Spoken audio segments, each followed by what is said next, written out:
Pemirsa, Menteri Perekonomian Darmin Nasution mengaku sudah mengantongi rekomendasi proyek kereta cepat yang sudah diserahkan kepada Presiden Joko Widodo. Sebelumnya dua negara raksasa produsen kereta cepat yaitu Tiongkok dan Jepang bersaing sengit untuk memenangkan proyek ini. Tiongkok mengaku sudah memiliki segudang pengalaman untuk membangun dan mengoperasikan kereta cepat, sementara Jepang adalah produsen kereta cepat yang dijadikan simbol kebanggaan nasional dan juga bukti perkembangan di negaranya.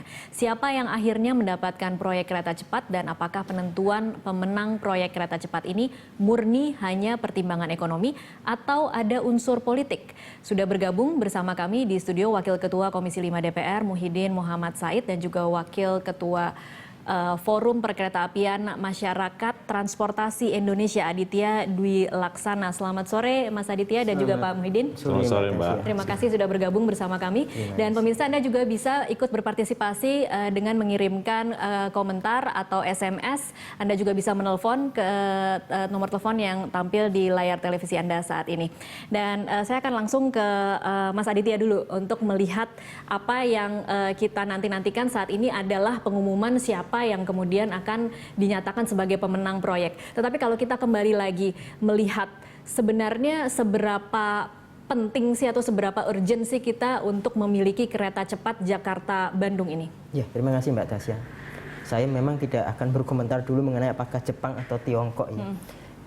Mengenai kereta api kecepatan tinggi, saya menyebutnya kereta api kecepatan tinggi karena memang di Undang-Undang Perkeretaapian memang disebutnya kalau di atas 200 km per jam adalah kereta api kecepatan tinggi atau high speed train KKT. Nah, ini harus dilihat dari beberapa aspek, Mbak. Pertama adalah kalau kita melihat kepada kondisi infrastruktur perkeretaapian yang ada di Indonesia itu kalau dari segi sejarahnya adalah pada waktu zaman Hindia Belanda adalah negara kedua setelah India yang sudah mempunyai operasional kereta api. Itu di tahun 1867. Artinya bahwa kalau kita melihat pada kondisi pada saat itu perkeretaapian sudah sangat maju. Sudah maju. Namun kalau kita lihat pada saat sekarang kita melihat dibandingkan dengan negara-negara tetangga maupun di Asia, boleh dikatakan perkeretaapian Indonesia sangat tertinggal. Sangat tertinggal? Atau yang paling tertinggal jangan-jangan? Katakanlah sangat tertinggal.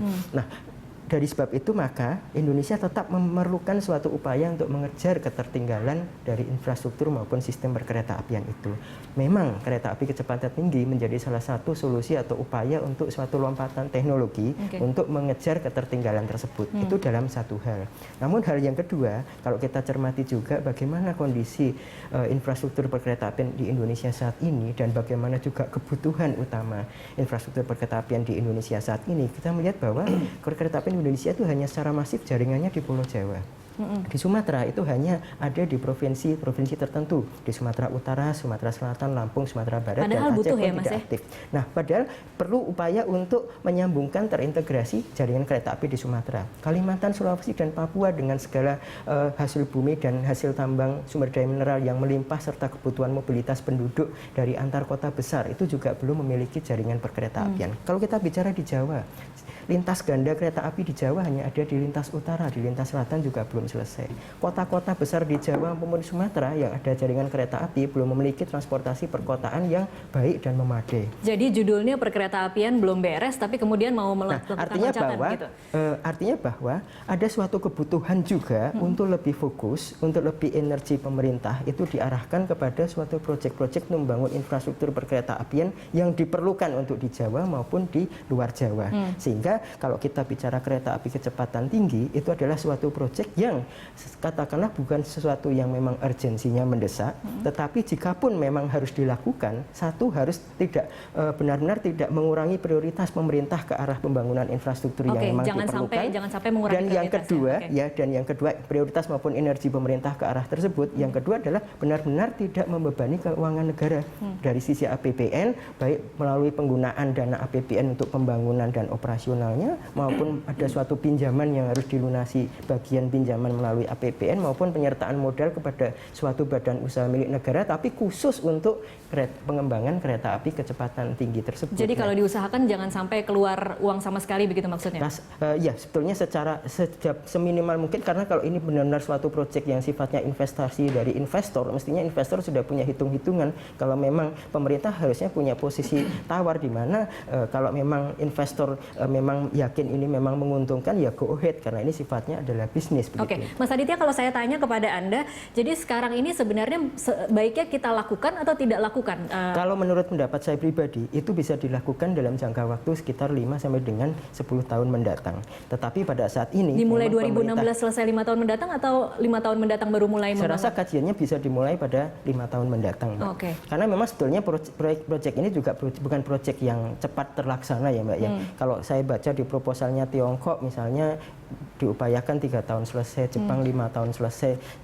Memang mungkin akan bisa selesai secepat itu, tapi sekali lagi sebetulnya kalau kita bicara suatu kebutuhan terhadap transportasi perkereta apian yang ada saat ini sampai dengan 5 tahun ke depan, sebetulnya kereta api kecepatan tinggi, apalagi di rute Jakarta-Bandung. Rute Jakarta-Bandung itu katakanlah 130 km dengan kereta kecepatan tinggi 320 km per jam, katakanlah ada 30 menit dengan 6 titik stasiun. Artinya sebetulnya penyingkatan waktu tempuhnya kalau dibandingkan dengan misalnya dilakukan revitalisasi jalur kereta apian yang ada, itu sebetulnya tidak terlalu signifikan. Apalagi mengingat Jakarta dengan Bandung. Lain halnya jika itu dilakukan di jalur Jakarta-Surabaya, yang merupakan 2 kota utama di Indonesia, sehingga bisa meningkatkan pertumbuhan ekonomi di lintas utara juga, dan signifikansi waktu tempuhnya akan sangat jauh lebih terasa dibandingkan dengan angkutan udara maupun angkutan kereta api yang konvensional maupun jalan raya. Oke, baik. Pak Muhyiddin, sebelum saya ke Pak Muhyiddin, sudah tersambung bersama kami saat ini melalui sambungan telepon tim ahli Wakil Presiden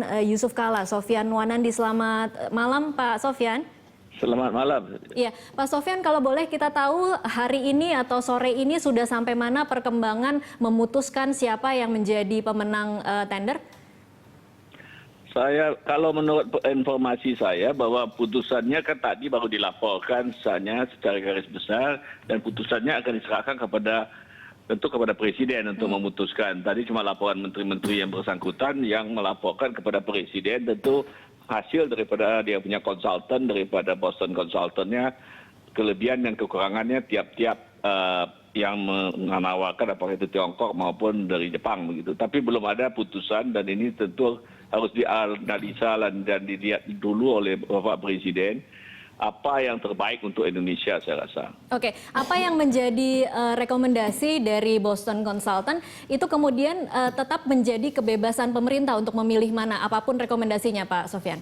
Betul, betul. Saya rasa tentu kita, Pak Presiden akan menentukan. Ini kan cuma konsultan itu memperlihatkan secara fair, supaya tidak kita ini dibilang macam-macam pro ini dan pro itu. Jadi sebaiknya tentu orang pihak ketiga yang menilai yang mana yang terbaik secara teknis maupun secara financing, sehingga kita dalam memilih itu tentu mencari yang terbaik buat kita sendiri. Tapi memang betul bahwa apapun menurut saya ya, kalau kita lihat sekarang ini, kalau kita melihat untuk sekarang ini tentu semua bisa berpikir ini nggak penting, ini nggak penting, ini dan itu ya kereta api cepat. Tapi begini ya, dulu Jepang membuat Shinkansen itu pada saat Olimpiade, ya, waktu saat dia membuat Olimpiade itu, dan itu pada saat itu malah Jepang itu masih punya income per kapitanya baru 2.000 ya.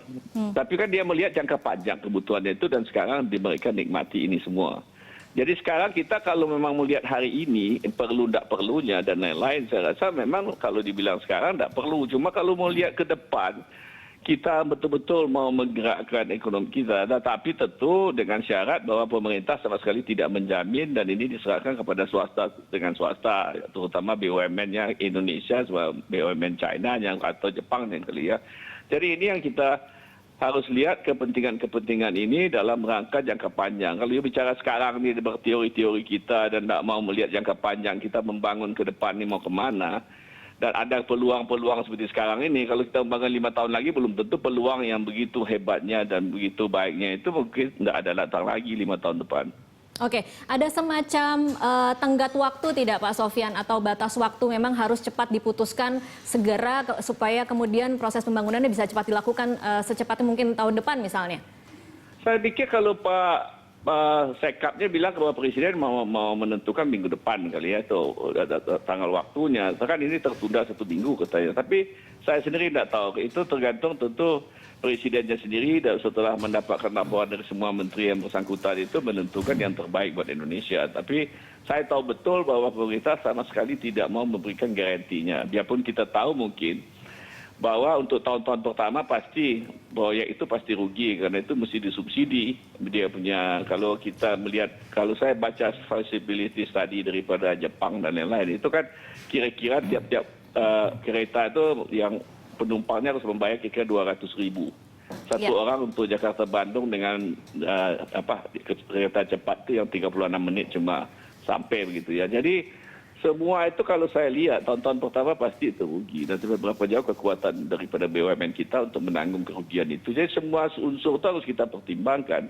Siapa menang, siapa kalahnya ya. Tapi saya pikir terserah presiden tentu yang menjadi mandataris kita yang menentukan yang terbaik buat bangsa ini. Dan kita percayakan saja dengan segala laporan menterinya, konsultannya dan lain-lain ini. Oke, baik. Pak Sofyan ditahan dulu, kita akan break sejenak. Nanti masih akan kita lanjutkan di segmen selanjutnya. Pemirsa tetaplah bersama kami.